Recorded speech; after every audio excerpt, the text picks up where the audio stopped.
Hey, what's up, everybody? This is G-Man in the Matterhorn Studios again, as we have been doing every week with the beautiful Kel. How you doing, Kel? Doing great. How are you?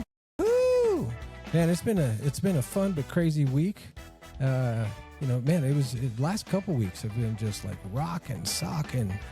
Yeah, but hey, you got to stay busy. Us old people, not us. I should have said. Well, I wasn't counting you. Just wanting that disclaimer to go on. Chronologically. You're not old yet. Yeah. So, well, welcome back, everybody. Want to again welcome you, all the listeners, whether you're listening to the live stream or later on Podbean or any of the other platforms. I want to thank World Matters Incorporated for providing the studio here for us to do our thing, and the producer of the show, Big Bongo Productions, creator and producer there. Couple shout outs, Active Life Integrated Health. We had a nice little show with them on Friday. Extra credit, Kel, last week. Mm-hmm. Squeezed him and Dr. Wolf in, and we had a good little conversation. Kel took the baton and kind of drove the interview through that. So you guys definitely give episode 23 a listen. And let's see, also, Skin Tuition, they give us some love, and Ed with Soul Cannabis Dispensary, and of course America Matters Media. If you guys are in the Reno area, give that a listen to on 93.7. They've got some great shows on there. Of course, America Matters with the founder Eddie Floyd and Leo Zaki, gubernatorial candidate for California. They sure need some help. And so that's going to start ramping up here. Now, let's see, who else? We got Shanimal, the Nevada Roundup, and, of course, J Biggs Monday through Saturday, 9 o'clock to 10 o'clock a.m. every morning live on your FM dial. So anyway, got that little business taken care of. And so today on the show, Kel, as I mentioned, so we're going to be talking about what's the matter with social media burnout. And, of course, I have to, basically, can we log off and, kind of still belong, which are things we're going to explore. And I, of course, have to point out that we also, on the line remotely from Bass Lake, California, is the host of the Roundtable Pod, Mr. Art Ariola. How you doing, Art? Doing great, G-Man Kel. Good to be with you today. Yeah, Art doing his thing. I love it. So let's see now. What's the first thing we should talk about? I think let's hook into, kind of defining burnout, the burnout, social media burnout. So looking it up, we got a condition. Social media burnout is a condition of emotional, cognitive, and psychological exhaustion that's caused by prolonged engagement with social platforms. So that's a long-winded way of saying, man, you get your ass off that, man. Stop spending so much time on that. You got to go out and live life a little bit. So would you guys agree with that definition, or would you like to expand on that a little bit? Sorry, I'm social trying media to burnout. The definition of it before we move forward. The definition of it to me would be just enough is enough. You're so overwhelmed with the changing feeds and stuff that's being shoved at you that you didn't ask for, and an ad, 17 ads. You get one content post and then 17 friggin' ads you have to scroll goddamn through. And then, you get some other post of something, you didn't even ask for that you're not subscribed to. You don't see any of your friends' shit. Right. So it's like, what's the even point of it half the time? It's become diluted. Art, what do you think? What's your social media burnout definition? Our social lives are very important. We need to monitor them carefully.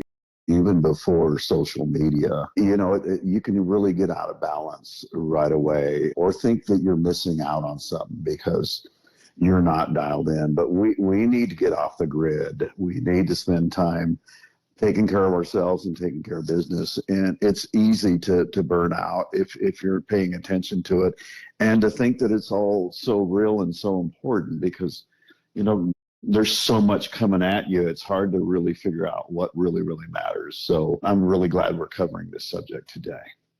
Good deal. And of course, some of the charge that we all get, none of us are immune to it, that at least is familiar with social platforms and stuff, is the dopamine trap. Mm-hmm. Because the platforms, they're designed to stimulate our reward centers in the brain, where every like that we get, comments, ooh, that's even extra juice, notification, hey, so and so responded back to your comment and stuff like that. You've got this back and forth going, so we're getting that that dopamine trap. And so you guys comment on that a little bit, how you've experienced that before and how you personally maybe do something about it. You go first. Well, that's a really, really good point. If you're not familiar with that, great. I'm so glad that you brought that up. If you're not familiar with the addictive patterns that can happen through marketing and through everything that's coming at us, I love what Kel said. How often do we really connect with our circle and our friends? So much of it is from external sources trying to get a piece of our mind. And of course, there's so much out there now that, and it's good. Or if it wasn't good, it wouldn't really be attractive. But it can also burn a good hole in your day and really get you to think about things that really aren't going to change your life, or God forbid that you just get so tied into something, whether it be religion or it be politics, anything that's hooking you and rewarding you because you're bored and you're not busy taking care of yourself, and you're paying too much attention to social media. Yeah, in the early days they used to call it, mind candy, Kel. And so what's your personal experience with the likes, the comments, the notifications? I know that you probably bridle it pretty well. You're very disciplined in that area. But Yeah, and how I'm can well you aware. relate, or what's your experience been, in that world? I'm caught up in it too, though. It gets us all. From a marketing standpoint, right? You have to kind of have to play. No, it's an social media algorithmic game. standpoint. No, it's beyond marketing. I'm saying from a branding standpoint. Say we were talking with Ed about it a few weeks ago. So from a branding standpoint, you have to kind of do your chores and get out there and do the things necessary for social media. Now a lot of things, thank goodness, are automated. Which is great. But, at the same time, there's a monitor, right? Because if, say, you post something and you're wanting to create kind of like a little vibe or movement in a certain area, and then if you're not getting that engagement, you know what I mean? Then it's kind of like, oh, bummer, But if it's like on fire, it's just like, hell yeah, That's it. And what it does is, if this is your business, it's one thing, just individuals posting shit, whatever, trying to get attention or whatever. But when it's your business and you're using the platform to promote your business, get customers, put awareness out there, it gets difficult because you start drowning. The algorithm the way it works is like, you put stuff out there and you have a certain market that you're trying to attract, but they show it to everybody. So, say you've got like a coaching workshop that you want to use, like a free 90-minute thing that then upsells into an engagement of some sort. You put yours out there, somebody clicks on it, then they get served all your competitors too, because the algorithm says, oh, they clicked on, they're interested in coaching. In this, yeah. So it's really difficult. It's really difficult if you're trying to create authentic and integrity-based engagement when you've got manipulative virality. Well, and then, so you're talking about, say, some challenges, and so that's still a different type of dopamine, because when you get your kind of proverbial victory, or something like that, then even though it's kind of a work-related thing and it's a chore thing, again, it's, dopamine works, of course, in different ways. It's still a different way. Yeah, What you're getting from it is more an acknowledgement and a reinforcement that what you're doing is effective. It's not so much like a little pat on the back that you get when somebody clicks on your personal post about your dog or whatever. It's a different reward system, a different reward mechanism, same system. And so you're looking for a different outcome. Like when you're doing it for your business, you want to see, it makes you feel good that people like your stuff or whatever, but that's not really, it's a metric. It becomes for sure. A statistical metric that you're trying to measure performance by, not personal, I understand. And like I said, for our listening audience, Kel is very special. She is being able to remain untethered. I mean, she doesn't really, you don't have a TV, you Yeah. don't listen to the news and stuff like that. So as far as like being off grid, she is way closer to that, just in that regard, you know, from the average person. And the content I do consume is very specific. It's not, I'm not into entertainment. I mean, it entertains me, but it's not entertaining content. It's educational. Almost all the content I consume. Yeah. On So you're social gonna media That's is awesome, educational. Kel. That is awesome. You and I have a lot in common in Yeah, that yeah. category. Like I'm constantly, you know, like my feed is filled with stuff about narcissism and attachment style and relationships and you know, coaching or, you know, stuff like that. Like I don't click on like dancing cats or, you know, that mind candy. I don't. Yeah. That's not what I'm looking for. But it's still a dopamine hook. Yeah, for Like, sure. I still feel physically when I walk away from my phone and leave it in a different room. There is a physical pull. Yeah, and we'll talk about all this stuff, and this is why I thought this would be a fascinating and a good conversation to have for other people, because again, you are a good example, and Art probably also, with being able to temper these temptations. So from a life coaching standpoint, you guys will be able to just not only highlight what it is that you personally do, but maybe some recognizable habits and some tips, that can help people. So the other thing I have noted here is, let's talk about something that's natural, but it has definitely changed, and I can't say evolved, certainly not evolved for the better. And that's in how we compare each other as we grow into adulthood and even as adults, right? So back in the day, again, you're Generation X, Art and I are right at the end of the boomer, right in the precipice of the Generation X, 2 and 3 years removed from it. So we've talked Gen X emeritus. I really do have gravitated, I guess, more towards that. You're definitely that next far thing. more X. So, but we're growing up on the playground. Of course, you're especially Art. We played Little League together. Right? So you're always comparing yourself athletically. Adults were comparing us. I would always compare also, just like, why is the best looking girl in school going with that ugly dude? For me, it was parents and teachers. Why can't you be like? Why aren't you as good as? You're so smart. Why can't you do this? It was, them compare. Like I compared myself physically because I was fat and ugly, but I knew I was smarter than everybody else, so I didn't compare that way. You have that recognition. I just inherently knew, and then it got reinforced because adults would bully me about being fat by telling me how smart I was. Mm-hmm.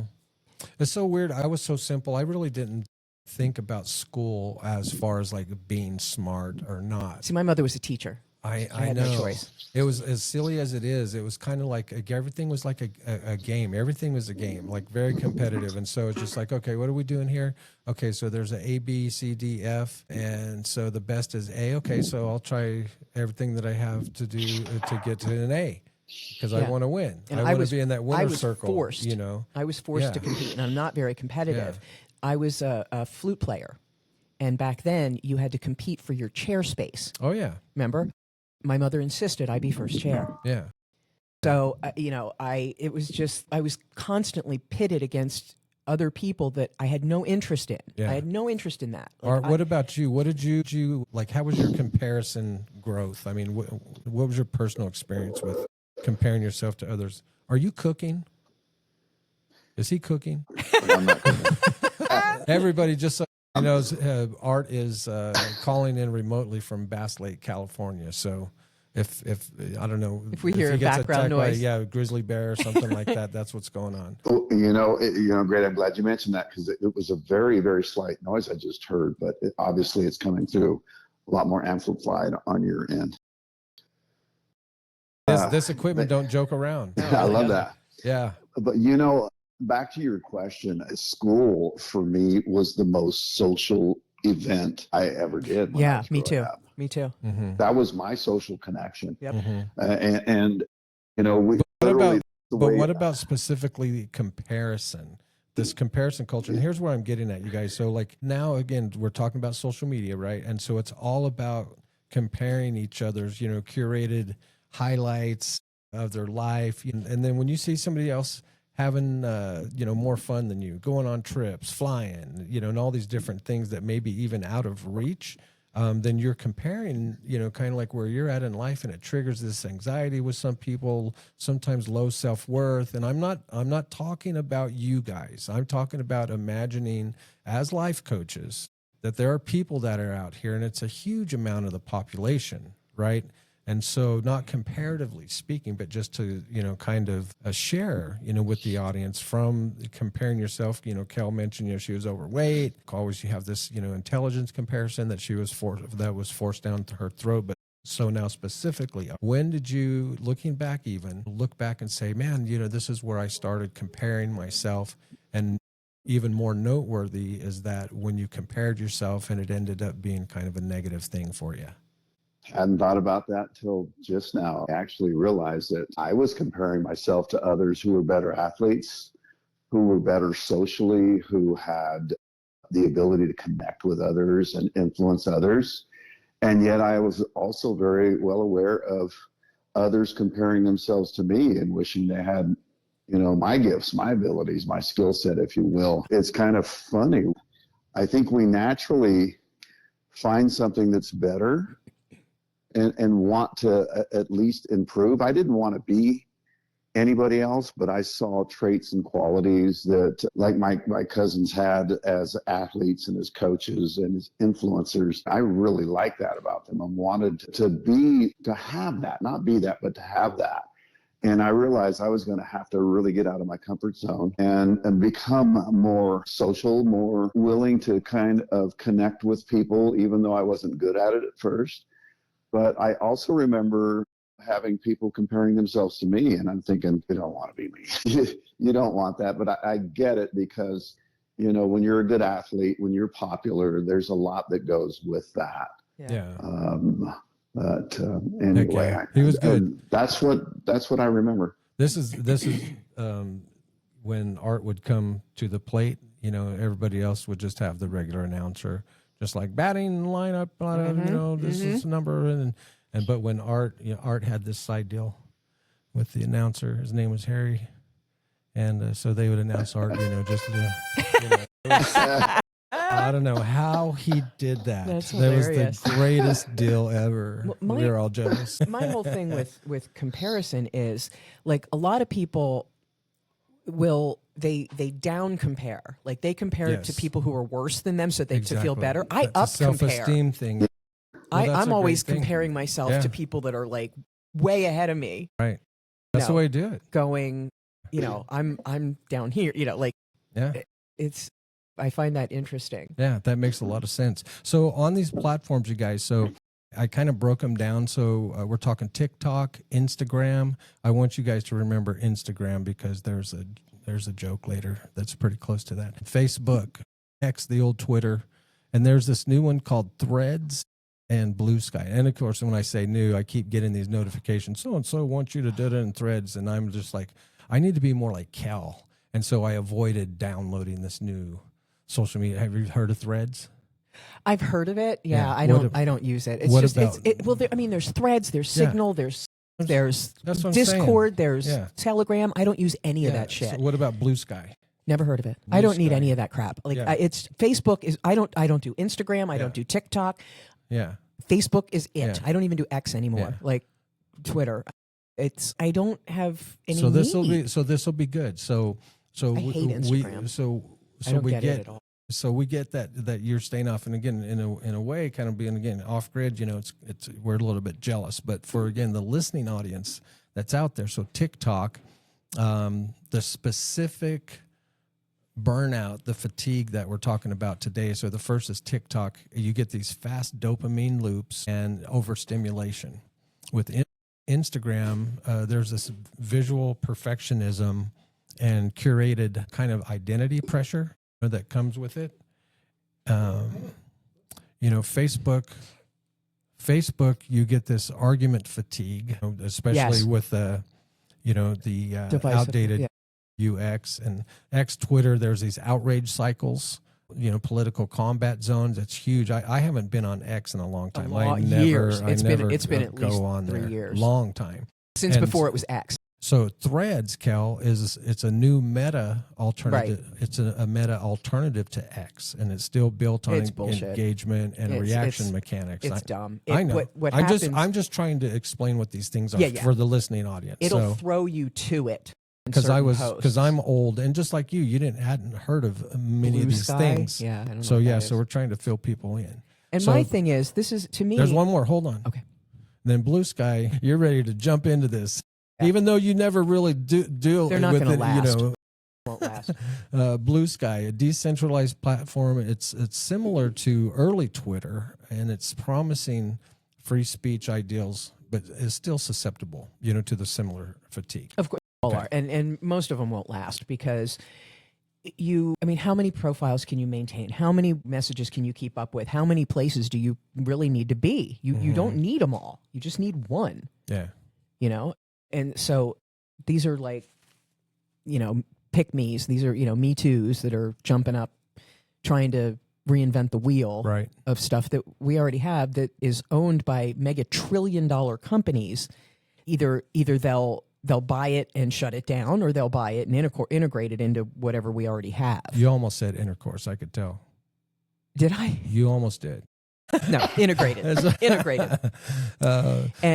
So yeah, it was like back when MySpace was out, and then Facebook pops up and takes everybody over from Facebook. It's bigger, better, faster, stronger. Art, which one of those platforms do you engage in most of the time? All of them, one of them, or which ones? I'm telling you, I'm amazed to find somebody that's so much like me when it comes to that. As Kel, I got Facebook. I've never opened up any other accounts. I've never really had the desire to. It's enough for me because I just want to keep in touch with people that matter to me. See some trends, not all, but Grady, here's the point though. I'm very guarded of who gets in my head. Very, very guarded. Yep. And I've seen what happens when you don't. I've seen guys go off the deep end. It's not that I don't think that's going to happen to me, but I also ask myself, what do I have that they don't that would cause me to not get caught up in it? So again, I'm just guarded in that. If I see something that I think will really, really grab my attention, I will watch it, but I'm still monitoring myself because it's too easy to get caught up. It really is. I mean, you can start scrolling and then, you look at the clock again and it's been 3 friggin' hours, So, but that's me. Which one do you use mostly though? I know we're friends on Facebook, but which is that the only one you use? Yes, it's the only one I use. Okay. I have an Instagram account. I have an X account. I've never had a TikTok account. Never had a Snapchat. None of that. But I don't. I use Twitter. WhatsApp? I do use WhatsApp because not for social media. I belong to working groups where it's group chats and group information share. Yeah, but I don't use it for social media. It's just an external text. Grady, to your point, also there has to be a very specific reason for me to add another social media to my list. There's got to be a reason for it. I did sign up for X way back, but I don't even know where it's at. I'd have to find it again. Oh, because never. Yeah, and that's a good reason too. But in my opinion, my humble opinion, it's really a young person's game. It's really for someone that has a lot more time and really wants to connect in that way. I say connect, but really is it connecting? Quote unquote. I think so too. Yeah. Same thing. I'm a connector. I want depth. Yep. And we've never been more, I guess, more connected in terms of being on the grid. Yeah. But the depth there is so shallow. Yeah. And, you guys know me. I need more than that. Yeah, I'm an in-person type. I don't even like, too many. I hate the phone, and I'll do a Zoom if that's, if somebody's somewhere else. But if you're here in town, let's meet up. Let's go to lunch. Let's have coffee. Let's, this town is so small that take you 20 minutes to get wherever. Let's meet. Yeah. Used to take 15 though. Now it takes 20. But so I would much rather get together in person than connect over any other method. And you've gotten so much better at that, obviously, Kel, and so have I. I got out of my comfort zone early on because I really wanted to connect with people. So, there's nothing like in person when you're interested in people. Of course, I am. I'm interested in people, for better or for worse. But the point is, I like to hear people's story. I like to get to know, what really drives them. What got them here? Where are they going? And it's hard to have those conversations. Yeah. On social media. I don't know that they exist. No. And even when they do, you're still pretty much preaching to your own choir. Nobody's changing anybody's mind on social media much. Social media, nobody wants to tell a long story. It has to be a short paragraph, a few sentences, or nobody's going to want to, take the time. Exactly. I love it. I do, but most people won't, and I get that. What's that sound? Crickets. It sounds like crickets. Are we gonna laugh? Yeah, let's do it. Let's end this segment. Have we done laughing crickets with you on yet, Art? Yes, it's been a while though. Okay. Well, and Kel's suggestion of trying to, do some jokes that are kind of on topic when we do this, and so this laughing cricket section here. The first one, I apologize up front if I'm not very good at this, but I have to do this first joke in Mike Tyson's voice. Okay? Are you ready, Kel? Mm-hmm. She always starts doing stuff when I do the laughing crickets thing. Don't worry about her. Okay, here we go. Here we go, Mike Tyson. My doctor refuses to post my diagnosis to social media because he says my disease is untweetable. Yeah. Oh, the kids are laughing too. That's really good. Okay, cool. All right. Okay. All right. One down. Okay. Now this is the riddle. Okay. Think about a big, large reptile, Kel. Okay. Okay. So what do you call a large reptile who likes to stir up these petty fights on social media? An instigator. Good. Shoot, here we are, rolling. 2 for 2. All right. Now, this one kind of goes in the gray area. I don't know. We're going to think back to the Miami Vice days, Don Johnson, and what was his Tubbs? Mm-hmm. Yeah, Don Johnson and Tubbs. Yeah. So Crockett and Tubbs. Crockett and Tubbs. That's right. All right. So speaking of social media platforms, there's a brand new social media platform in the drug trade. Okay, where people can take pictures of how they were ripped off and conned by their cocaine dealer. Instead of Instagram, it's called Isn't-A-Gram. All right. Not a gram. We're on a roll. Okay, this last one, we're gonna this is social media. So we're gonna pick on the French a little bit because they are historically known for a lot of things. I don't know. We'll find out. But they're historically known for what this French army general did on social media. What did this French army general do on social media? Retweet. Oh my God, 4 for 4. That's pretty These good. are good. All right, glad I got that off my chest. Do you guys want a bonus one? Yeah. Since I'm on a roll. Sure. Oh my goodness. Bring it Okay, on. let's go into the this has a little political taste to it. Okay, what do the World Wide Web and the Prime Minister of Israel have in common? They are both Net and Yahoo. That's good. These are good. I spent some time doing that. Yahoo. That was cute. Yeah. Okay. All right. Back to the show. Back to the show. All right. Now, in this next area here, I want to talk about, kind of mind games and these machine loops. The kind of like the neurology of burnout, right? Is this chronic stimulation of dopamine and cortisol that disrupts this natural rest and reward cycles, Kel. So you know what I'm talking about there? So I'll repeat that again. The neurology of burnout is a chronic stimulation of dopamine. In other words, it's chronic, right? So you got to have it. You're fiending, on this stuff. Yeah, chronic depletion. Yeah, and cortisol that disrupts the natural rest. Yep. And reward cycles just by chilling or, doing some activity, right? Yep. And so both of you guys comment one at a time about how do people get to this slippery slope to where they get to where they have a problem and they don't know that they have a problem. And most importantly, if they do realize that they have a problem, what they can do about it. Yeah. So what do you think? Art, you want to go first? Go ahead, Art.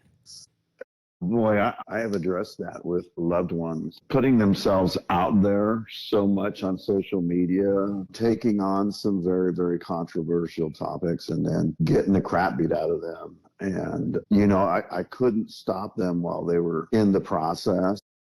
But after they began to talk about how many friends they lost or, whatever the fallout was in their situation, that gave me Did you say they had social media? Something happened on social media and they got the crap beaten out of them? Were you talking metaphorically? Or did it literally? No, just metaphorically. Yeah, they put it out there and then just got, they weren't prepared for the backlash. Gotcha. Yes, you let somebody know what your position was. Gotcha. But couldn't walk their talk. Yeah, when people are being rewarded, Grady, it's like going up to somebody who the slot machine's going ching, ching, ching, ching, ching, and you're trying to say, man, you got to be careful. You might have a problem here. Yeah. You won.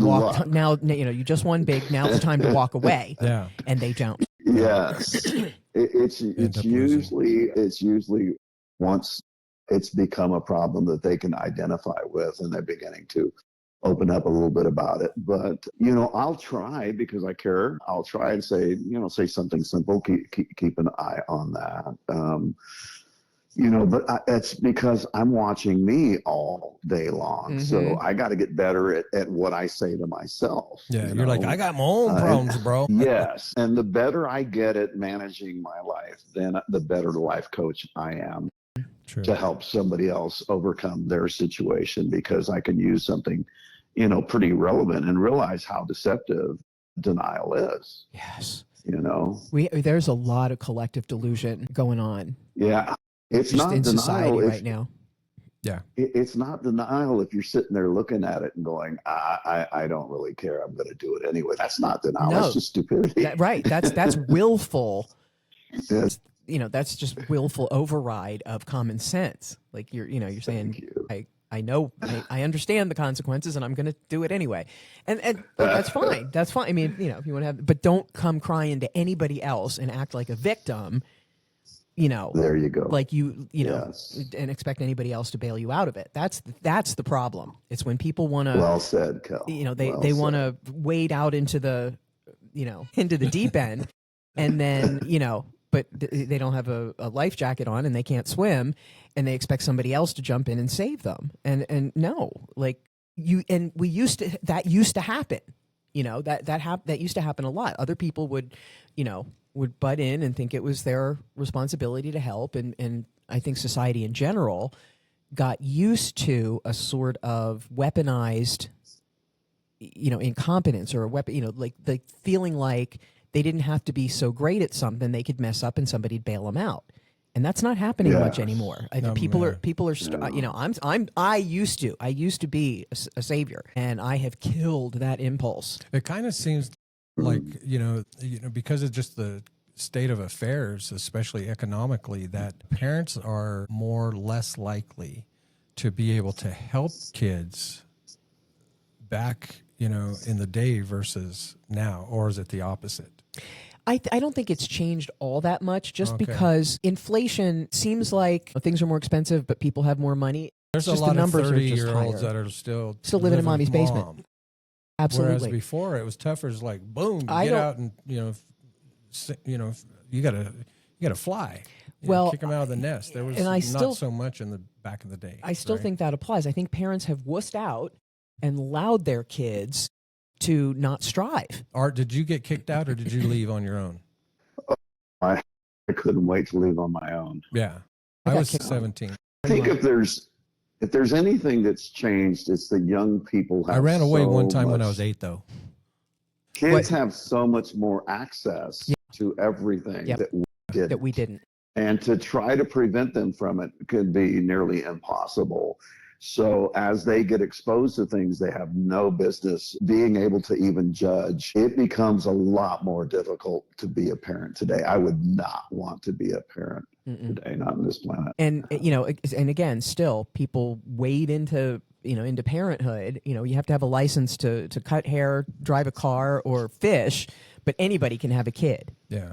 And people think they're supposed to, and not everybody should. Yeah. Yeah, they see the bright side of it. They have a very optimistic outlook and not realize that they're bringing in another selfish individual that will have an opinion ultimately about you and everything. And have And needs. the fact that you have done everything for them up until then does not matter. They're still going to have an opinion. Right. And that's a tough one. That's a tough pill to swallow. If you're not ready to be a parent, then you have no business doing it. Absolutely. If you're not willing to shepherd that child at least through 18 years of you're being responsible for them and teaching them to be responsible for themselves, it just, kids aren't toys. It's not like, going to Toys R Us and buying a Barbie, like there's a lot involved in young people need to be nurtured and equipped. And that's a good balance if you can do that, but you can't overdo one or the other. If you over equip one that's never been nurtured, they have no sense of emotional intelligence at all. And If you over love and nurture them, they're not prepared for the real world. That's right. And they think that that's the way it should be. That's exactly right. They got to be able to, get a little bit of this. You got to go out there and you got to rough it up a little bit. You really do. Yeah. You really do. Back in the day. And I think there's so much more out there to trip people up that it's gotten ahead of people's common knowledge and common sense in a lot of cases, and it's confusing too. And then you've got the schools with a complete and total agenda, which is very anti-human, anti-parent. The educational agenda in this country right now is hideous. It's just, it's hideous. So, I don't know how or why people would have a child today for any reason. Sometimes it happens on accident. I don't believe that. There's no such thing as an accidental I think pregnancy. that's how I got here. Well, and to your point, Kel, I've never heard anybody say, I want to have a teenager. Right. No, they want to have a baby. They want to have a little infant, they little want baby to that just be loves them unconditionally and needs them. Yes. And then, then when it really has needs and isn't so cute anymore. Yes. Hey, those years are no joke. The teen years, sometimes they're special kids, but for the most part, it's that time to, kind of wean yourself from your parents. It's a natural thing. There's that rebel thing. Whatever your parents do, whatever they like, you typically Go the gravitate other way. to the opposite. Yeah. But yeah. So what is that? What is that? That was. Oh, I know why. I know what's going on, Kel. We're going to talk about AI. That was going on. That was my notification there. It's because, I was thinking about you. So you're kind of like a Gen X star child. Yeah. She's laughing again. I'm making her laugh today, Art. I love it. Most of the time You're she being looks funny today. She's like, yeah. Most of the time she looks across like, what the hell is he talking about? But for those of you that don't know, Kel's been hitting the AI playing pretty hard. Learning how to, tell everybody about how long you've been doing it. Tell us your journey, where you're at with. I've gotten real deep into it over the last, I would say, 8 months, but I've been messing with it for almost 2 years now in different iterations, and it's fascinating to me. But I also see the potential pitfalls and there some gray big areas discussions had about this by people who are not in the companies that are creating this. It's kind of like a different kind of Nicene Council of 325 AD. Anybody knows what I'm talking about. Never mind. It's unprecedented. It really is. And, we have to be very careful with it. I don't believe that, they've had, there's videos out there of people putting 2 phones with 2 AIs trying, talking to each other and this and that. I don't believe that's real. Those are created. That's not really 2 AIs talking to each other saying all this doomy stuff. But that's the problem with it. Nobody really knows. Stuff can be faked so easily now that people don't really know what the state of the technology is. The companies aren't disclosing because they're in competition with each other. It's I'm not sure they fully understand it either. So we're at a very interesting time. Yeah, and there's both amazing things that AI can provide right now, absolutely incredible, even life-saving, medically transformative type of information that's being garnished, and at the same time there's some very damaging things that are happening. We talked about, the kid that committed suicide as he's going back and forth, with the AI bot and stuff. But Art, what's your quick take on AI? Where you're at with it? What do you see happening in your personal space? A while back, I asked Alexa, what do you think about AI? And she says, not sure I can really talk about that, or it's something to that effect. Something interesting, that's interesting. Right. I think AI, like any great technology, has great potential for amazing things, great potential for disaster. I think we saw it coming long ago with movies from the early 80s. 68 and stuff. even. I mean, thank you. We saw it as a physical threat. We didn't really realize how big of a psychological threat it could be. And that's probably my biggest concern. Right. When was Terminator made? 84. That was in 80. Yeah, First 84. one was 84. Yeah, Wow. it was 84. 1984. Yes. How old were you in 84? 16. You're 16 in 84. Art, you've met Kel. I'm looking at her right now and doing the math in 1984. 41 years ago. 41 years ago. Like, wow, you could be Sarah Connor's granddaughter. It's funny. Like just looking at her, I'm talking about her one, facial features as we're talking about the Terminator right now. I identify with her. I absolutely identify with Sarah Connor too. No question. Like that. I remember back then thinking, holy shit, if I could do that to my body, and I have, it's interesting. Oh wait, at the time I was huge. Breaking news right now. We just got a phone call, and the phone call's coming in, and it's actually this AI robot. Hold on. I'm going to put him on the line. He's saying that it's for you, Kel. Uh-oh. Sarah Connor called. She wants her timeline. Oh my goodness, that was crazy. I remember being in a theater for that second one, just going, yeah. Heck yeah. What's your Terminator experience? What do you remember about Terminator? Art, would it blow your mind? The freakiest part of the first movie was when he's having the conversation on the phone, and he says, "I love you too," and then the camera shifts on him, and it's the Terminator who's talking. "I love you too, dear." It's just the chills right now. Oh yeah. Oh my God. Yep. But think about that. Can mimic. I mean, we use it on our show and our program. Yeah.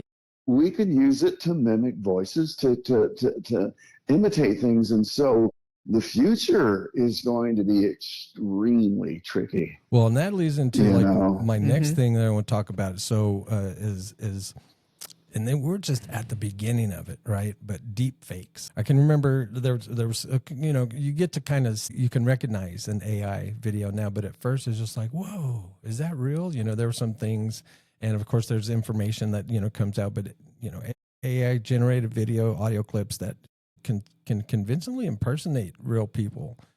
Often, of course, disinformation or media manipulation. And so this reminds me again just of the recent things that have been happening with sombreros. Sombreros. Yeah.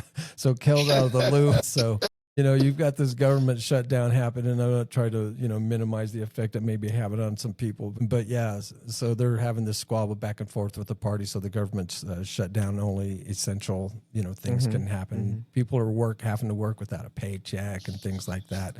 And so the president of the United States took this AI deepfake meme about the majority and minority leaders from the Democrats.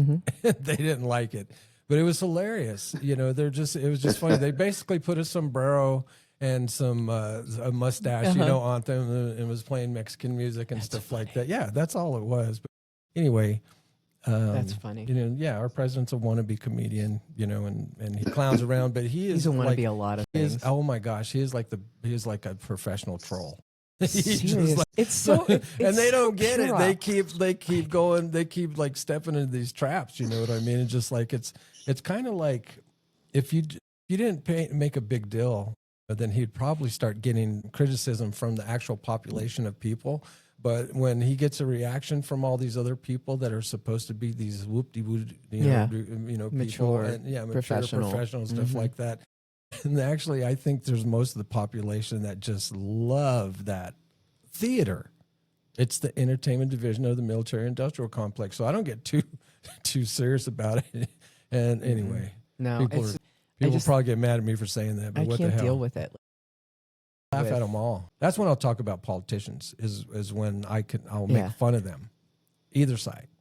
But I mean, when he says this, like, third grade shit, and people react to it, I'm just like, have you been suckered by a deep fake before? No. What about you, Art? Have you ever been catfished? Good question. no, I've never been. I'm not in a Art, position to it's get just like- catfished though, Yeah, because right. I'm not on dating sites or anything. Art's the this one night I was drinking with my friends. Because like Kel, I'm not really on social media a whole lot. So it Mhm. reduces the opportunity for that to happen to me. And I get exactly what both of you are saying. He can be a clown because people can't seem to ignore him. I have no problem ignoring him or anybody neither. else because I don't want to get caught up in all that. I mean, I was raised to really honor and revere the Oval Office and the person in that president. My mom always had a picture of whoever was the president Wow. Oh wow. on the wall, and she prayed for him. Should be. Still, I'm still conservative in that way, but I Parade to tell me it ain't so. You did not. no, You okay. All Pray right. for him, maybe not Thank to God him. you- yeah, good she had thing. prayed for him. Pray put him. I'd pray to him maybe if I had him behind the toilet. Yeah. One of these times when I'm praying to the porcelain god. Put it on the back of the seat. You guys It are might killing induce it. today. Yeah, it all makes. I wish I were funny. there with you. Yo, I'm having so much fun. You just got to move over here, man. He is. I know. He is. He's I'm not going to afraid be it able could to happen. Hey, so do you guys know? Do you know what synthetic influence is? Never heard of it. Oh, That's Kel- got my Kel- attention. Kel talked about it. So it's the use of algorithms, bots, or AI personas to shape public discourse, buying habits, political opinions, and this is all without users knowing that they're being influenced. Upwards of 40% of Yeah. all traffic on social media Yeah. is authentic, is inauthentic. It's bots. Yeah. I have no problem believing and that. have you ever known this and then known this is happening and then you say, I know it, but I still need this product, or I still want this product. If I've I'm never- already- What do you Here's mean? my example. So our dog Chloe. Have you ever met Chloe? Art's seen Chloe. She's a vicious dog. But anyway, so like when we get her teeth cleaned, it's like $1,000 a pop, right? And so she's kind of the temperament is just like, you are not going to mess with her face. She will bite them. She loves her mama, but she just like if you get out of hand, I got to take care of business. Yeah. And so anyway, so it's like when we thought about just like, what if we muzzled her? And I said, well, I can hold her down. She's only 10 pounds. Darcy's like, you're not going to do that. I'm just like, if we're in the country, we would do. That's exactly what we do. But anyway, so we're talking about it. And then all of a sudden there's these ads that come up, for dog teeth cleaning and stuff like that, right? Like powder stuff. Okay. It's all natural and stuff like that. Anyway, so we did search through all these companies and found this one, that, got all the great reviews and stuff like that. And it was like, to try, it was like less than $60, for like a 3-month supply. So anyway, we did it and it works. It's great. She's just like, her teeth are not like all entirely up to her gum line, but it's continually moving up and it's only been about 30 days. So we're happy with the purchase. Yeah. But the point is that it's not the first time that we be talking about something. Oh, and then you see it come up in your feed. So, Don't do that. I have so all that you're personalization being shut off. influenced. So in that moment, I knew that I was being influenced, but it's kind of like You going to buy needed it, so that's okay. Yeah, we it kinda worked because it was something you were interested in. Yeah, Yeah. I don't have a problem. I personally don't like it. Mm-hmm. Like, don't tell me what to buy. I am like a hyper search expert. Mm-hmm. Like since Boolean search, 50 years ago, 40 some years ago. Yeah. So I know how to find stuff online. You do. And I mean, you're a researcher. yeah, and I can find the best for the cheapest price. Mm-hmm. And so I don't pay much attention to advertising of any kind, but I have all personalization turned off for my ads. So I don't ever get that. My phone doesn't listen to me. The only time I'll get served themed ads is if I search for something specifically on the platform. Like if I'm on Facebook and I'm searching for spiritual coach or whatever, then I'll start getting a bunch of it once I've actually looked for it. Or if I click on a lot of it, then it'll start to feed me a bunch of it. Yeah. But I've never had something I spoke about come up. I've seen it happen with other people and I've heard it, and I've helped people shut that off. Now be aware. Art, what about you? You know, Has it I happened? don't. Does anything come to mind? It's hard not being influenced by AI today. It's just going to happen. But if I've already made the decision and AI is going to give me the quickest channel, if it's convenient, I don't mind using it. Absolutely. But I do not sign up for further communication. You know, the minute they start asking for my email and more of that, I don't. So I do take advantage of it. Do they take advantage of me? Of course they do, but I make note of that. Yeah, when you're aware of it, you can minimize it. You're on my list. It's the problem. It's going to happen. I mean, we cannot avoid it. It's the world we live in. It's the awareness that makes you able to discern what to get involved with it or not. It's when people are so blinded to what's happening that they get led around by it, and they don't. And that goes understand. for any. That goes for any form of manipulation. Yep. Any form. I mean, we manipulate others too. Of course. Well, manipulation in and of itself is not a negative thing. It's the intention behind it. Kelly, and of course, and in this case, of course, here's the main thing. We manipulate stuff all day long. I mean, big tech's business model is that, if we can get your attention, then that's going to equate to them getting revenue from advertisers, no matter which one of these. That's what it's all about. The longer you stay, the more ads. The more likely you are going to be to click on. Yeah, you're going to see ads. I mean, YouTube and stuff like that. And I mean, so here's another thing. So the notification reflex. So this is a fun one. I have all that turned off. Let's do kind of like an over-under thing. The average person checks their phone so many times a day, and then each alert reinforces this compulsive behavior. And we're all kind of a victim to it. So what do you think, Kel? You go first. How many times on average do people check their phone a day? 6 hours is the average. No. I'm usage talking about time. how many times. That I'm not sure what the would you guess? Just checking, just picking up your phone and checking the time, checking email. I mean, just basically picking up your phone and engaging. Hundreds.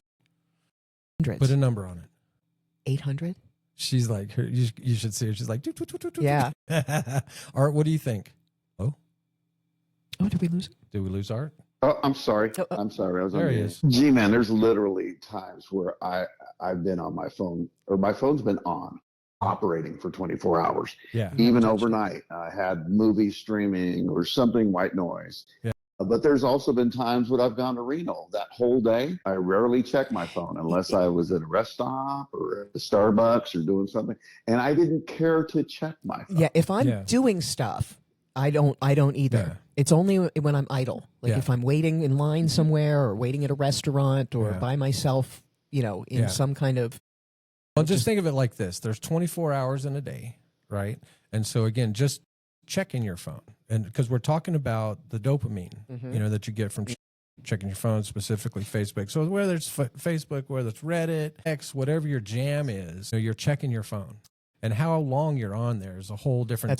That's a whole different type. Yeah. I'm talking about separate instances where your phone is down and you pick it up and you check it. Okay, so the number is like you were over, so you wouldn't have made the showcase showdown on on Price is Right.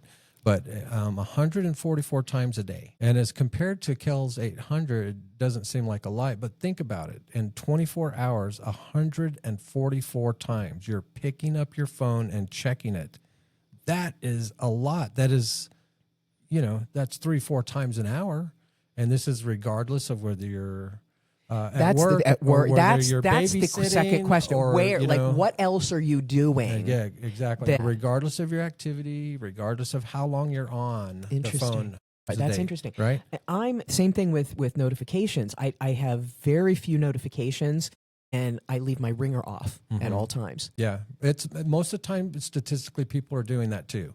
Because now there's also a thing, and Art, the gentleman that you were referring to today about the Facebook post that we both know that was on the trip here, not mentioning names, but he all the time when we're out in public, we give him shit all the time because we'll just be walking on the sidewalk or walking somewhere, and he's got his phone on playing music out loud. And we're like, dude, don't you have some earbuds? Put your earbuds. Yeah, I can't stand that. We don't like. So rude. Yeah. So anyway, so he drinks a lot of Coors Light. But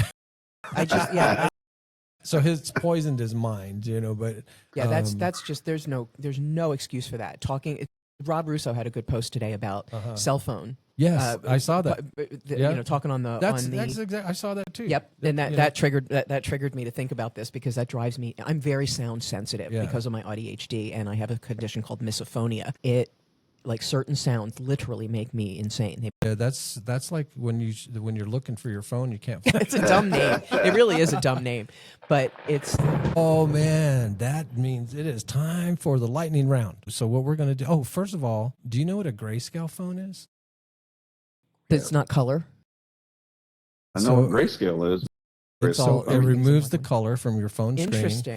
To reduce the visual stimulation and make it less addictive. Interesting. So, right. Interesting. And so now, what about app blockers?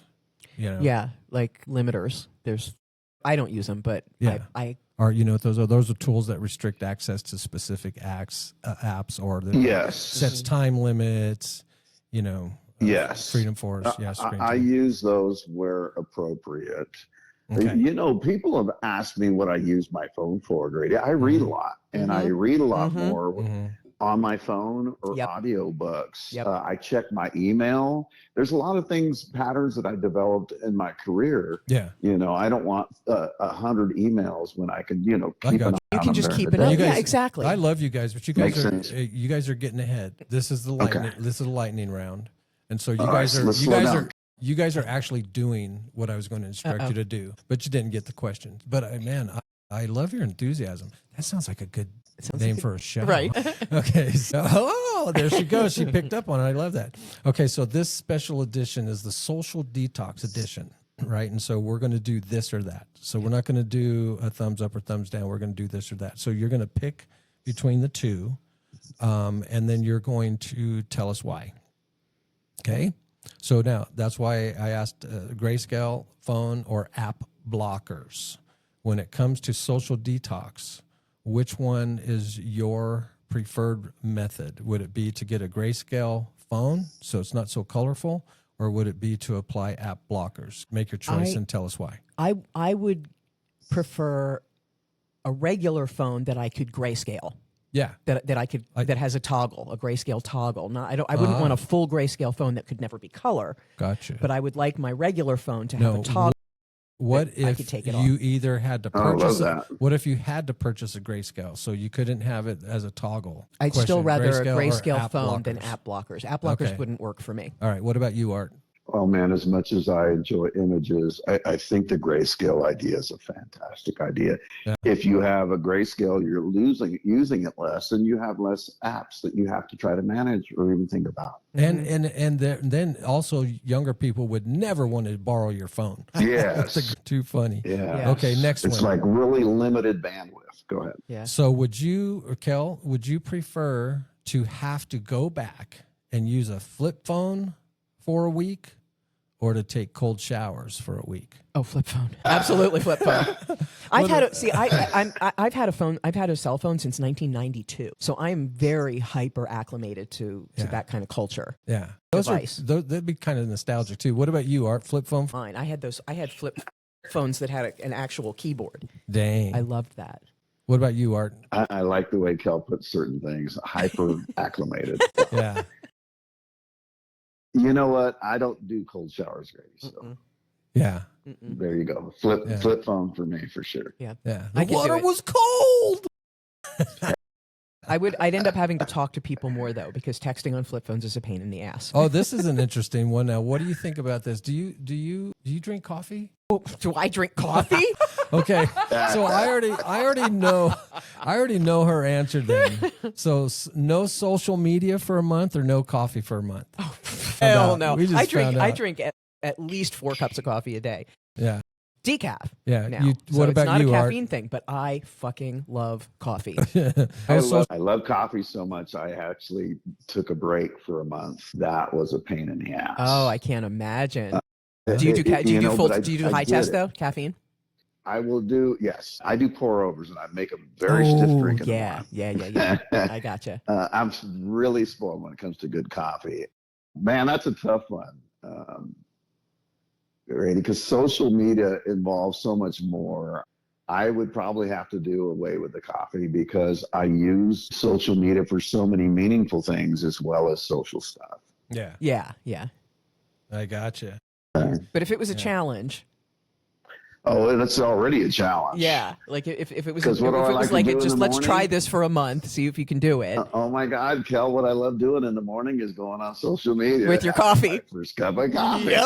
That's exactly what ritual. It is. And I have a beautiful balcony, and the weather has been so amazing all summer that I go sit out. I took yesterday completely. I had a bunch of shit to do. I took yesterday completely off and literally sat on my balcony out back all day long. Love. It was wonderful.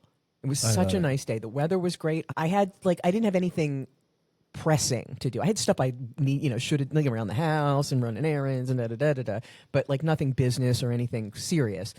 And it was so nice to just give myself that break. I slept 10 hours the night before too. Yeah. Well, we know something really, really good came out of that. I'm just down. I just have 1 cup in the morning. Rarely will I need 2 cups. Even if I think about it, I'll start heading that way. But generally 1 cup will do it. I know that it's just a habit. And so I stop there. I am sleeping better. Yeah. Yeah. I always have 2. Yeah. I hear you. I mean, it doesn't affect me physically. So I just, since it's with the decaf. If I only want to have 1, I just get a bigger cup. Yeah. Yeah. I do 16 ounce. Sorry. So let's talk about this identity trap. People, of course, man, and I can't imagine it with again, just a whole different world from when we grew up. Kind of your identity was established by the reality. Oh, I who you so are many different people like just in this lifetime alone.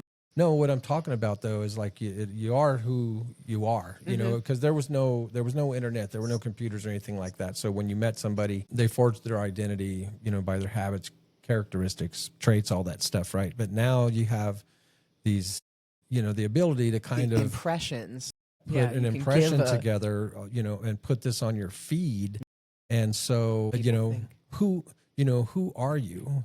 Some of these people, I'm not talking about you, but who are you without your feed is the question posed. So and then do we post to share, or do some people just post to prove they exist? Yeah. You see what I'm saying? Oh, no question. Yeah, I know several people that are like that. What do you think, Art?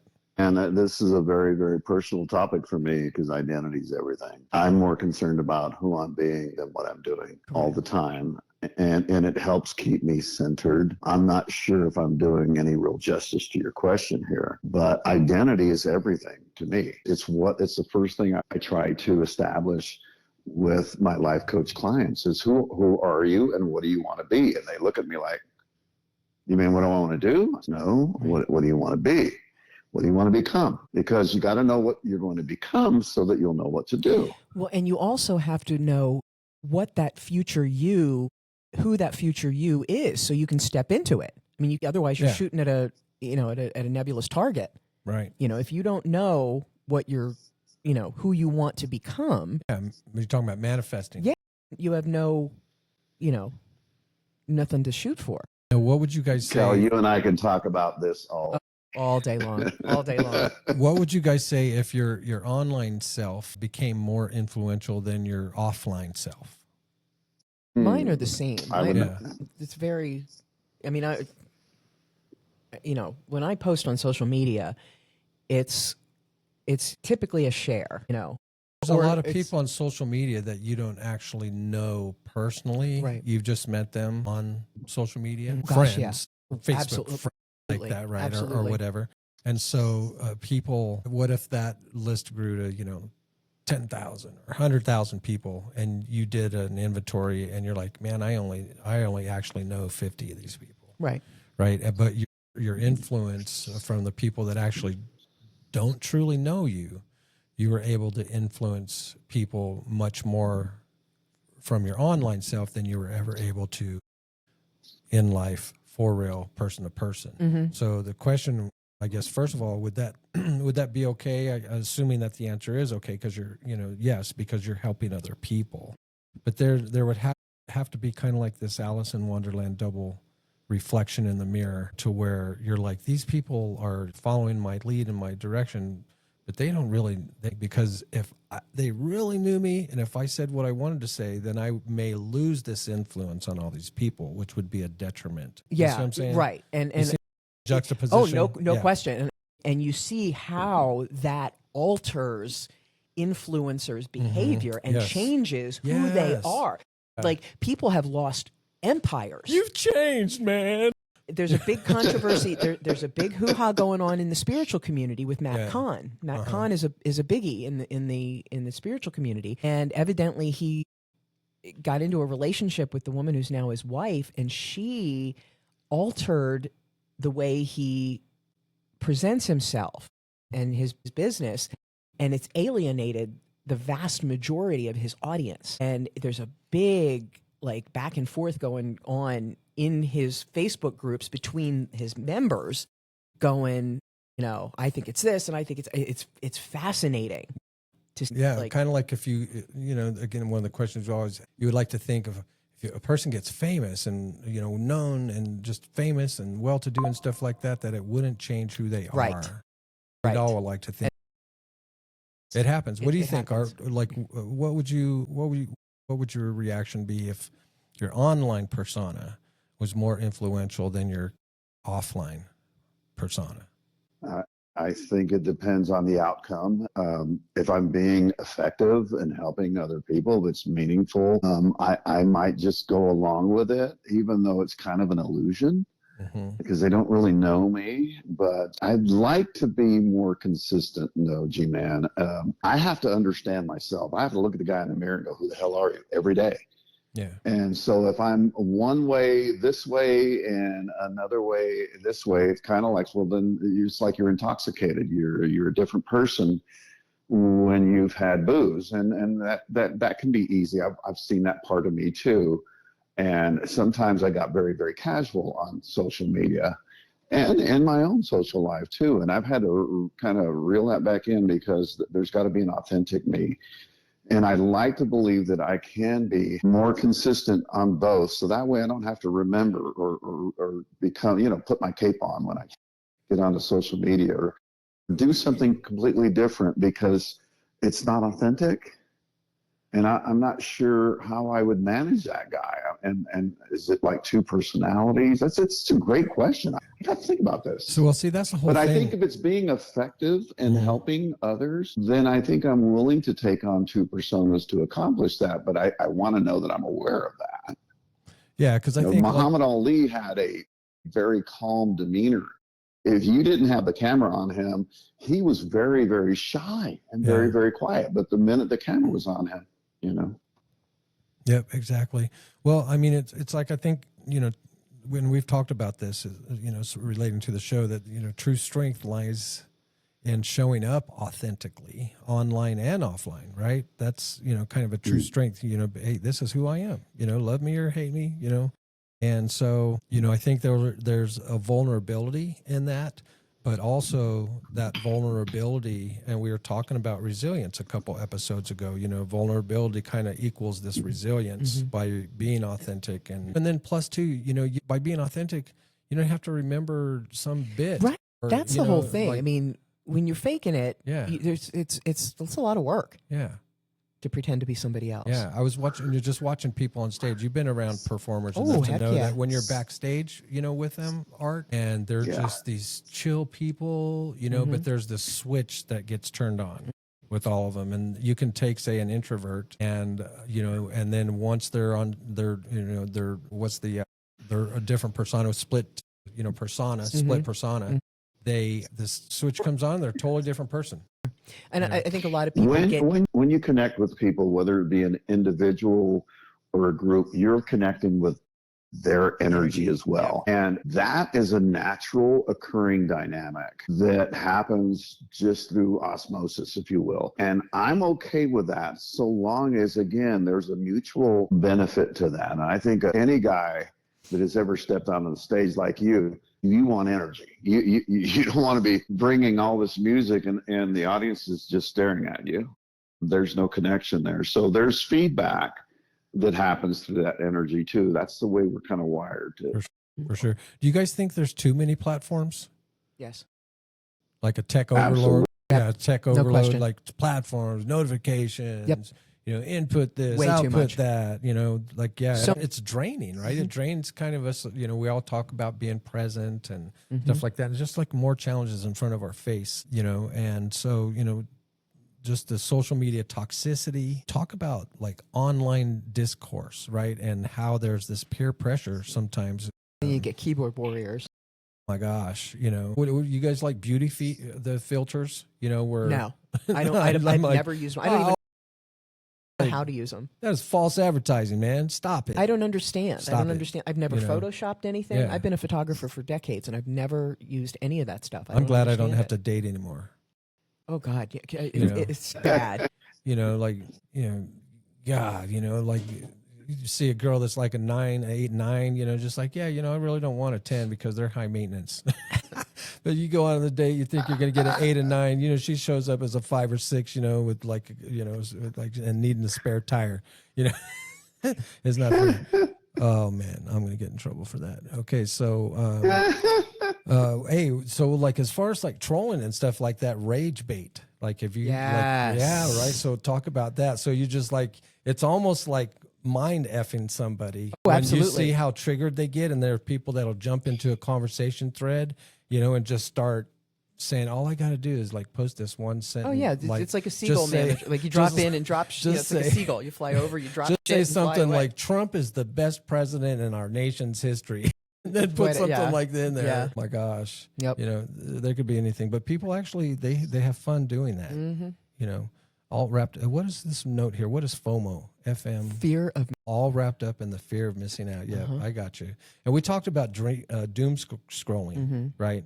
So this is the endlessly consuming negative or divisive yeah. content, even when it causes anxiety or depression. So I have a friend that does this, you know, and if she ever hears this episode, just know that I love you. But every single day, you know, she's posting these things about the things that's happening with ICE. Oh jeez, And I'm just like, girl, I said, this happened for like it just propagates the energy. during Obama's presidency, 250, you know, million. Was it million? No, 250,000. I think it was deportations or something. Oh, like yeah, that. it wouldn't This be term million. yeah. And so they're nowhere near that right now. But the reason that you didn't know that these things were going on in the streets is because the media wasn't Media didn't covering report on it. it. It's been going on for yeah. decades. Yeah. And the reason that there has to be a National Guard in the street, you know, is it's because basically it's TCOB. Whoever's in there isn't taking care of business, you know, and then when you have statistics about, you know, 50 people are shot every single weekend and stuff like that, it's just like, that's not the way it's supposed to be. I saw this statistic that if you took off the top five, like I think in the world, we are like definitely in the top 10 of countries with the highest homicide rate Oh, yeah. per 100,000. Oh yeah, But if you take away our top 5 cities for those homicide rates, we're like It number plummets. 80. interesting. Yeah. Take away the Interesting. top 5. And all those 5 regardless if they're in a red state, they're all ran by blue team members. Yep. Right. And so, hey, the facts are the facts. Let me guess. And, Dallas, Chicago, no, well, or no, it's Houston. like Philly, Houston. New Orleans, Baltimore. Oh, San Francisco. I don't think those were in there. But anyway, Houston. whoever they were, if you took those top 5, Oakland may have been one of them. I can't remember. Relative. But anyway, just for a reference, Interesting. if you took off those 5, we're pretty normal, when considering, normal being, well, and then right it's about in the also populate. I mean, percentage Mhm. population too. Yeah. I mean, we're much bigger than a lot of other countries that we compare. But the point is that there are people that just, they get, you know what I mean? And go ahead. We mentioned earlier that when you connect with people, you also connect with their energy. In the rural areas, you got more space. You're not connecting with everybody's energy. And in cities, of course, the more you pile people together in freeways, it's negative connections. Yeah. So you're feeding off all that negativity. We're I can't wired for wait. And so it's just a natural thing that's going to happen unless you're an extraordinary person, that you're going to be a very loving neighbor regardless of what your day went like. Yeah. Do you Right. guys know what, have you heard of silent walks? Art, this would be interesting with you. You actually may need to do this because you actually live in a place where every once in a while you could be walking down a hiking trail and see a bear, that comes up every once in a while, or a mountain lion or something like that. So silent walks is this recent TikTok trend, encouraging walks without phones, music, podcasts, anything. Like a walking meditation. Yeah, the goal is to return to self-awareness, mental clarity. Now, ironically, the trend relies eventually on phones to share the experience. There's so many trails, at least around here, that you're not going to be connected anyway. You're going to lose cell coverage. So you're not connected, whether you wanted to be or not. I have no problem throwing my phone in my backpack. When I'm doing a nature hike, the last thing I want to do is wonder what's going on in Reno. Yeah, but what about walking without your phone? Like nothing. Just walking on the trail. No, not a problem. The only thing is you don't want to do that because there's too many emergencies where that's the critical contact point. I don't think that's very, very wise. If you're familiar with nature, man, it's very unpredictable. We got mountain lions here. Yeah. Well, what if you're... And bears don't want to see us. Yeah. What if you're just walking with your 45 caliber and a Speedo? I love the concept. All right. Hey, guys, now it's time for what's... As long as it's the American flag Speedo. Go ahead. So now it's time for what's the verdict? Okay. What's the verdict? So I'm going to give you guys these headlines, and you guys are going to tell me whether you think it's a good idea or not. So a thumbs up or thumbs down, and I'll tell you the pros and cons of each one of these. Okay. All right. So this first headline comes from Meta. And it's launching, Kel, this teen wellness tools on Instagram. So teen wellness tools on Instagram. So the pro and cons. The pro, this is you have mental health acknowledgement, and the con would be is this too little, too late, because basically they're saying the kids are all screwed up. So first, do you think it's a good idea? That they launch this teen wellness tools for Instagram. Yeah, I don't see a problem with it. I mean, put it out there. If it helps one person, it was worth it. Yeah, and it kind of course, the thing and then is that it might start a trend. It might start people at least get the awareness that these tools aren't even necessary. Yeah, and because the con art is that it's, again, you're saying, hey, you kids need to not be on social media so much. But that's not going to happen. But we got this great program, for you, where you're going to have to be on social media to find out how you need to be well to get off of it. You see what I'm saying? So but ideally, the ideal is that they stay off of it, but that we know it's not going to happen. It can't. The way our world is designed now, you have to be online. Like, I mean, they have forced us into it. Banking and I mean, there are certain places where you're forced to do everything online. They make it so hard to do anything analog that you're forced into it. Don't want to do that stuff anyway. Art, what do you not that it doesn't have its applications, but Art, what do you think about the teen wellness tools for Instagram? It sounds like the supplier or the pusher is trying to help the addict. And that just, I Yeah. don't know how that's going to work. Yeah. I'd have to see the fine print and the details. Well, and the pro is that, by having this here, that it makes the kids think, oh, wow, this thing, they're saying that I need to watch out for my mental health, right? And so there's this, it goes into the brain, they're processing it, and hopefully there's some curiosity, because from the self-care standpoint, hopefully the instinct kicks in, just like, okay, I'm going to check this thing out.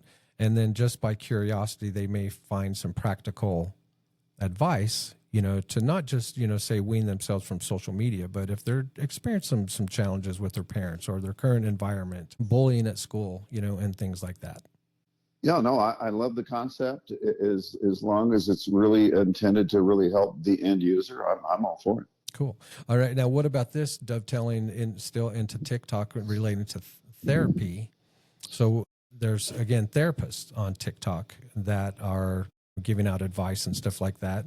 And so the pro, would be the increased accessibility into resources, mental health resources. But the con is that, of course, it's like a saturated market that just everybody can get into, kind of like these California CDL drivers and stuff like that, killing people out there.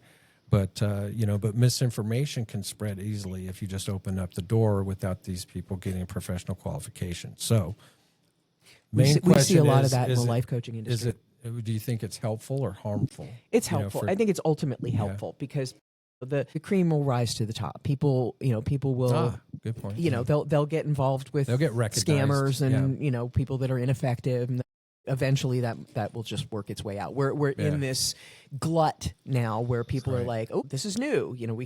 I can do this without having to go through, decades of school or thousands of dollars or whatever.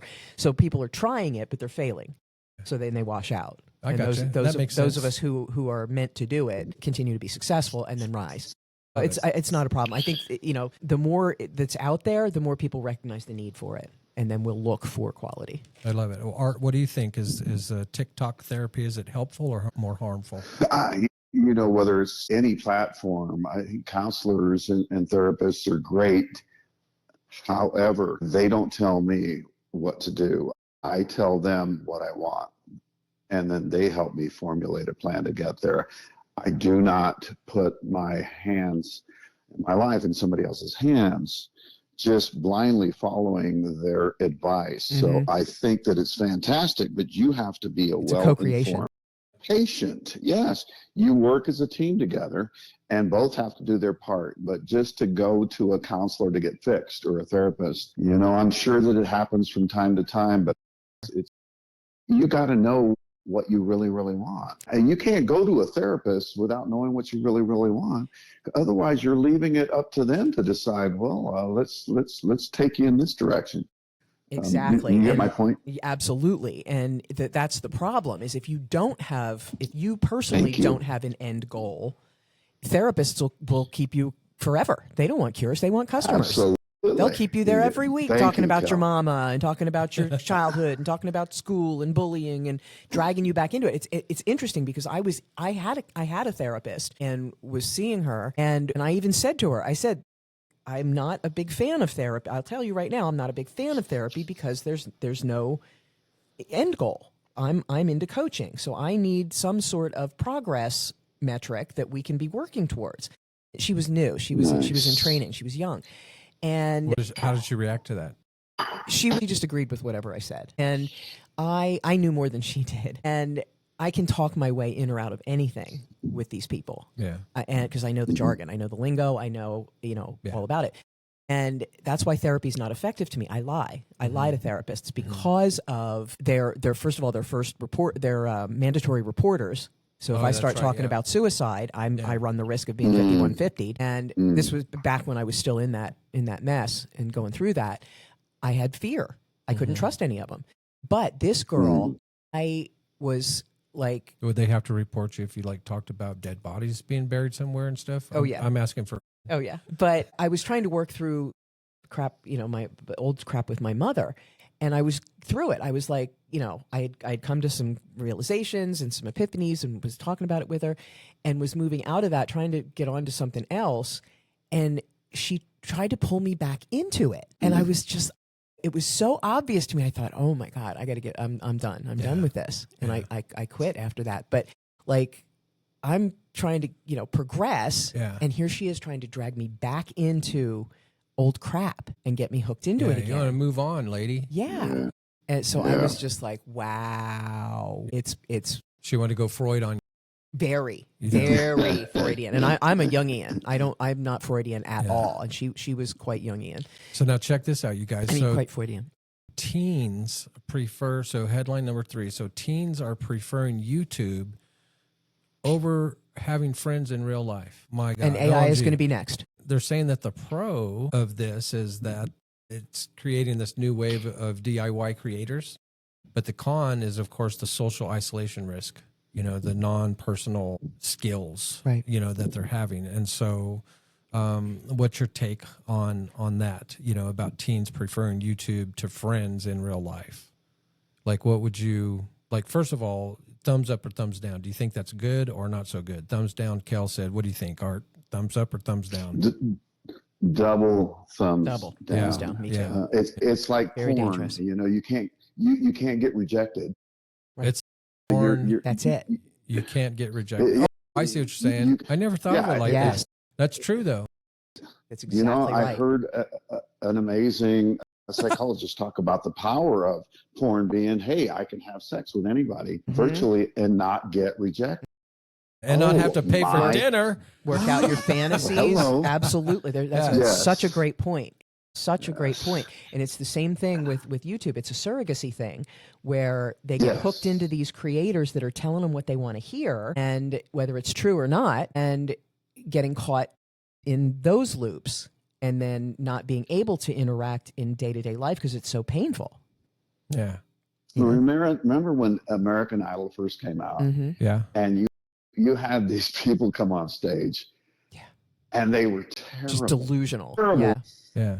And Marjorie Taylor Greene was one of them. Did you know that? These people had been lied to.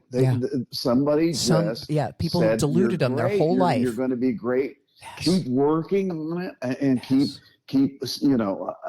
you have to be around somebody who's going to be telling you the truth, but doing it with the right motive. And you don't have to be harsh about telling the truth. But I'm even honest with myself. Sometimes I pick up the guitar and I'm singing. I'm going, damn, that sounds good. Mm-hmm. Let's record that. The next day I pick it up. I'll play the same song and go, hell no, that's why you're not a musician. Right. What the hell happened? Exactly. Yep. So, when reality hits, I think what we need, Grady, is we need more honesty. YouTube isn't a great platform. I love YouTube. I do too. But I just love it for what I use it for. Mm-hmm. Yeah. I can't find certain things, or if I can't catch the game, want to spend 4 hours watching the game, then I'll watch the highlights on it. Well, certainly if it's a Raider game, I don't want to watch the whole game. Yeah. Especially nowadays. No thanks. But now, especially. So this is why of course, this leads into why teens are preferring YouTube to friends in real life. It's because Gen Z logs more screen time in a day than they sleep, right? Now, this is one where I made the note here that on the pro side, there are none. There are no pros to being on the screen longer than you sleep, people. No, there just isn't. Biologically alone. Yeah, and the con of it, of course, I mean, geez, you got physical, cognitive health issues. You're at risk. Seriously. Big time. That is just a fact. And this is a parental issue. And I'm encouraged that our schools are finally, like 13 years ago when I was in the high schools, and they just started letting the kids have cell phones. I was like subbing and going through my practicum. I would not let them have their phones out. If I was a teacher, and I'd collect them all. And now they're saying, how could you not know this? Like, it's a distraction. Like, you don't, like, the teachers didn't allow them to pass notes. Right? It's like, pay attention while you're in class. And so how can you have a kid not just have the phone and the temptation of trying to sneak it on the sly, but they were outly letting the kids, blatantly like, while there's lectures and going on and stuff like that, you know what I mean? Parents would freak out, just like, don't take my phone from my kid. That's the worst. You just hit right there. What state was that in? Entire problem. That phone from my kids. I don't know where that came. I don't know. But like when the parents back the errant child over the teacher Yeah. or whatever authority figure, that pisses me off more than anything. Yeah. Because that not only is it just wrong, Mm-hmm. it sends such a bad message to the kid. And this is how we Absolutely. end up with this rampant narcissism and entitlement. Well, it used to be like even if there would Even be if the kid was solidar- right, yeah, the there parents, would be- that was my there would be a case. solidarity. there. Absolutely. My parents always believed the teacher over me. And then, unless it was something absurd, Right. you know what I mean? Basically, it's just like, hey, you listen to your teacher, you do what you do what Absolutely. you're told, It and was- then it you was come like an home extension. and tell me, but you listen to your teacher, you listen to this authority figure, and and again, there's good points and about about that, and I guess some not so good because you want to be teach your kids to stand up for themselves when something is going awry, Right. Something's really crazy wrong or something like that. But at the same time, by not having that commonality, now there's just two opposite sides. There's the teachers, and then the parents are It's the just another us enemies. against them. Yeah, that's exactly right. Now I got to say though, that it's kind of like the right way it should be in sports. It's like parents stay in the stands. Keep like seriously. Yep. Johnny's not playing the Super Bowl. No. Yeah, And it's- you're it's not like- a coach. You have no idea what's going on. Yeah, and I said this one time to some parents because they were belly aching because a kid got lit up and they thought it was a totally legal tackle and the guy just got blasted and didn't get up, and so they're just like and I'm just like turned around, guys, parents, folks, hey, you know what you're teaching your kid? Like To be as a coaches, pussy. well, yeah, built in, but deeper than that, as a good coach is going to teach players, regardless of the sport, regardless of gender, that you're always going to be overcoming adversity during the competition against other athletes, and so you don't blame it on the refs. You don't blame it because that you have a hey, challenger. John got hurt or something like that. That's what it is. It's about overcoming, and what you're teaching your kids is that when things are not going right, you criticize, condemn, and complain. Think about that. You're teaching that to your kids. And then a guy in the back just started slow clapping. He's like, that was awesome. He goes, he's right, and so then for boom, turned you. around, job is done, on with the game. But yeah, That's so a great point. that type of thing, we need a little bit more of that. So ending this thing with silent walks. So the reason I brought that up is because this thing's going viral, right? Silent walking without phone, without interruptions, no headphones, just the world. And hopefully you're in a nice, natural, serene place like Art lives in.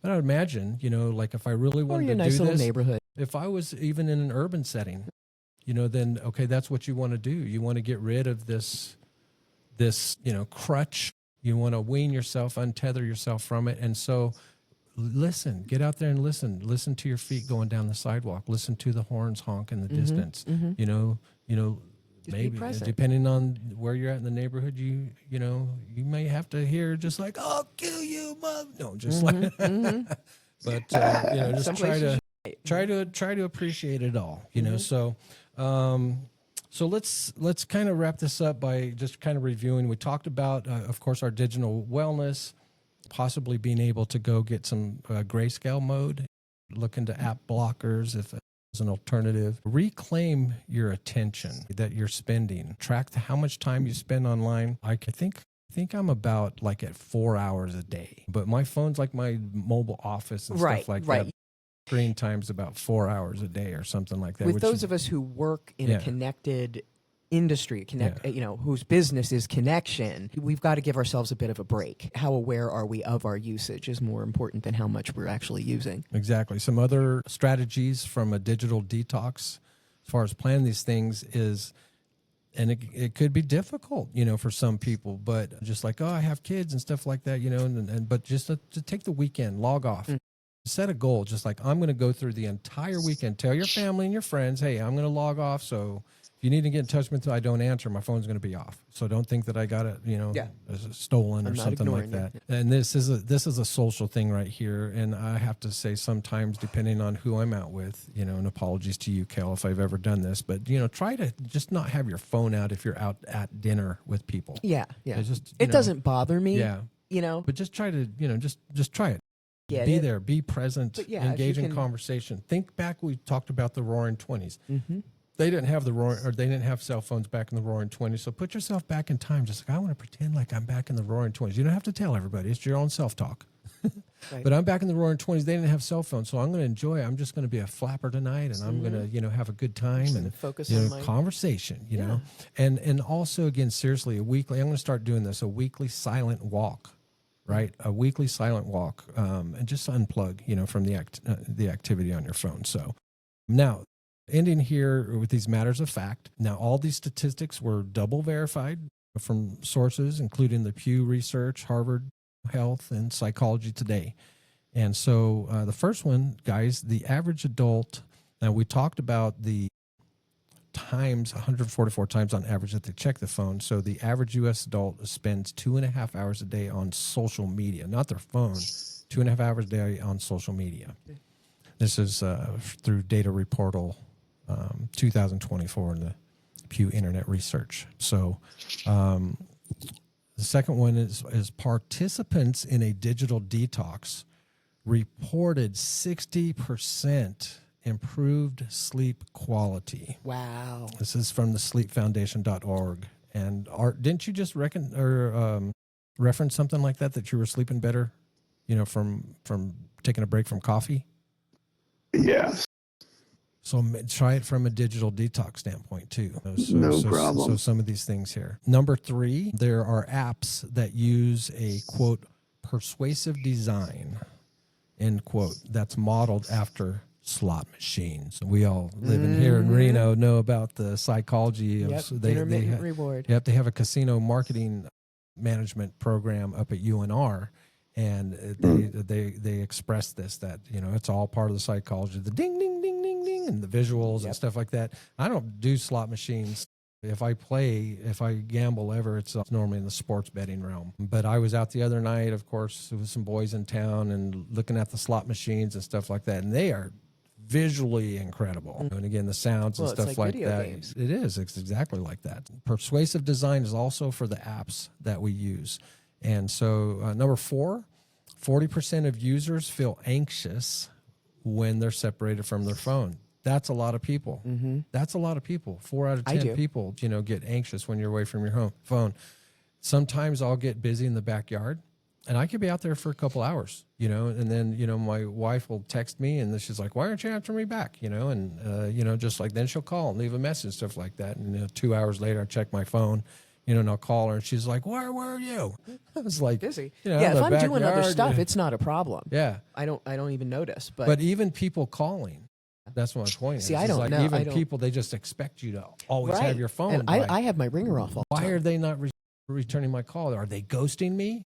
Stuff like Interest- that. yeah, it's And- interesting. And so people that actually can or do See, untether I never think that. people, well, some people do.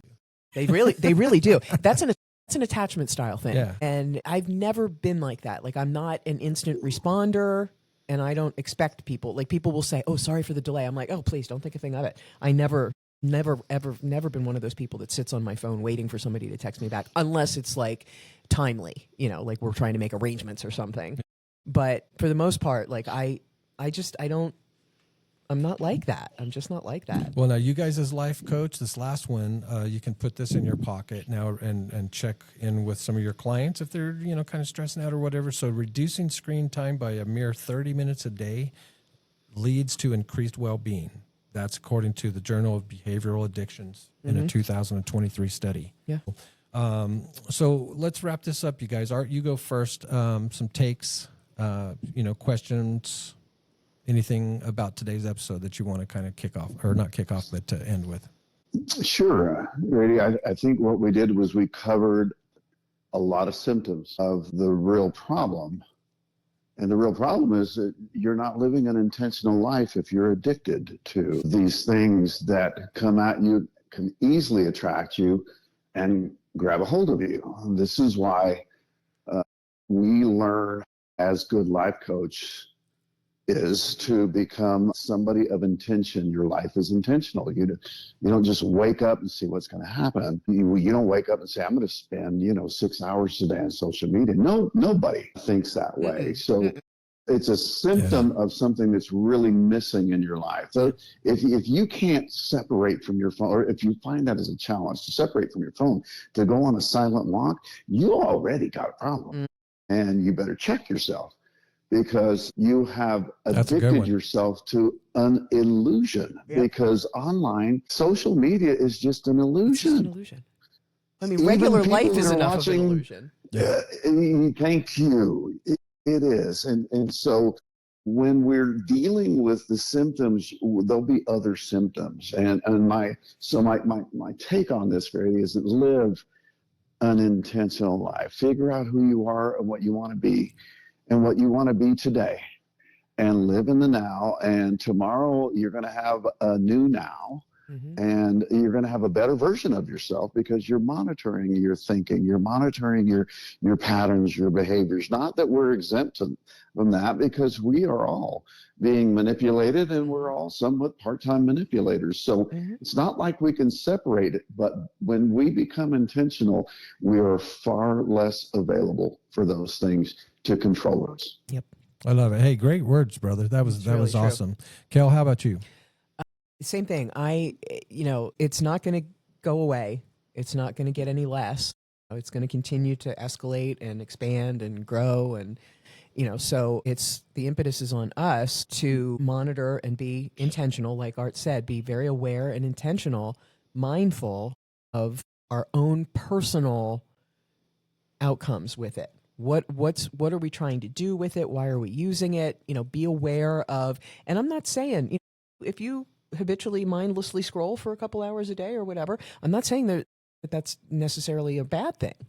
That may be great for you, and it may be helping you cope with something else, but ultimately it's something that needs to be each individual needs to monitor their own use and effects and adjust accordingly. But it's a personal thing. There's no one size fits all. We must do this. We have to do that. It's got to be this way. No one way to do things, that's for sure. Well, heck, I want you guys to remember that your cell phone and AI, they're not going to show up at your funeral. So, make sure you're spending time with people that are here, human experience. This is another one for the unplugged ages, folks. And we want to thank you. And to our guest, Art Ariola, joining us again remotely from Bass Lake, and especially to you showing up for real, not just virtually. So we hope you feel empowered to take your digital health seriously. You can maybe even go on a silent walk this week. Just don't tag us. Don't tag us. Just do it. But hey, don't log off for good, because next week we're jumping into a real reboot. What's the matter with education? So we're going to be talking about, outdated curriculums to maybe some overwhelmed teachers. Hey, we'll probably talk about AI in the classroom. We're going to hopefully have some special guests from Washoe County Schools talking about our apprenticeship program next week as we start to prepare minds for the future, check some boxes. Let's put it like that. Until then, all of us here, the G-Man for Kel and Art, we want you to log off with intention, and we want you to live your life like it matters. Like I said, this is G-Man for Kel and Art. Until next time,